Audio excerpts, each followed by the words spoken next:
Vijay sir, many people think planting trees is enough. Why restoring nature is more complicated than that? Yeah, I think it's a good question because somewhere, we look at plants and we think of them as ye kya dega mujhe, what is it going to give me? And we have looked at plants as commodities. You look at the plant and you say oxygen, fruits, okay, what else? Gum, resin, whatever, seeds for something else.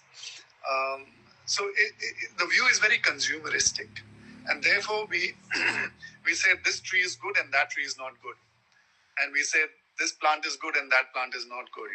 So we have made those judgments on the plant world very, very clear on what use a particular plant brings to us. And therefore, when we look at planting schemes, you see that there is a bias. That bias is reflected in how people plant. So you will see people, planting people tree, neem tree. There are people who just dedicate to planting neem trees in Jaisalmer and because they believe that these trees are the most important trees, so they have have this conditioning that they think that these trees are the most important other than any other tree. So when you understand that it is coming from a very shallow understanding of the ecology of a land which has all kinds of plant world, different lands have you will have trees, you will have shrubs, you have climbers, you have epiphytes, you have grasses, you have mosses, so much diversity depending where you are. But if you are in Jaisalmer, you don't find so many trees. If you are in, Lorraine or you are cold desert of Ladakh, you don't find trees. Where you find trees are more moister, more rainfall areas, more amenable to such kind of a possibility. And so what has happened is that there is somewhere we have realized that there is a problem with carbon, that we need to, there is in the globe, the carbon has increased. We have to reduce or sequester this carbon. And one of the way to sequester that carbon is to plant trees. And therefore, let's go on a campaign and plant these trees. In fact, there was a campaign, 1 trillion tree campaign, which even the World Economic Forum was promoting, that you plant irrespective where you're planting, irrespective what species you're planting. You just go and plant and we will solve the climate problem. That's not how it works. Yeah, the whole plant is part of a system, part of the natural system.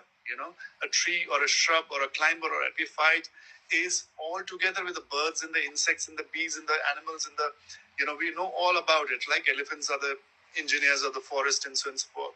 So all that needs to be understood and respected. Unfortunately, our planting drives are very myopic in its approach. It's very limited. It's always a knee-jerk reaction. You do compensatory afforestation, for instance. Compensatory is what? You're removing the Nicobar Island forests, primary forests, unique forests that's not available anywhere else, and then you're going to plant in the Aravallis. Can we recreate our Nicobar forest in the Aravallis? Can we recreate those habitats for the owls and the all the megapods and other species that live in those jungles? No, we cannot. But it has become an easy, guilt-free trip for all the people to do this compensatory afforestation, or the corporates to do plantation drives, even the Miyawaki, for instance, So the number comes that you have 10,000 plants. I've planted 10,000 plants. Where? In half an acre. So what is the overall impact?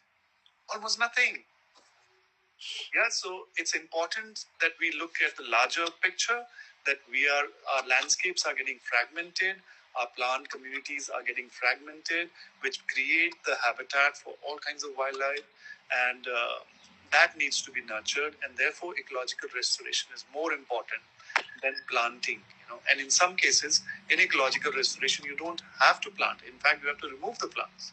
Like in the grasslands of Kaziranga, Manas, it's a common exercise that you remove all the bombax species, all the Lagostomias, and to keep the grasslands alive, so that our rhinos, our elephants, and mouse deers and pygmy hogs and whatnot could survive in those landscapes. Yeah. So it has to be understood that there is no one solution to this, and planting has to be right. Planting what and if planting is required. In fact, most of the campaigns now are please don't plant, just protect. Thank you so much.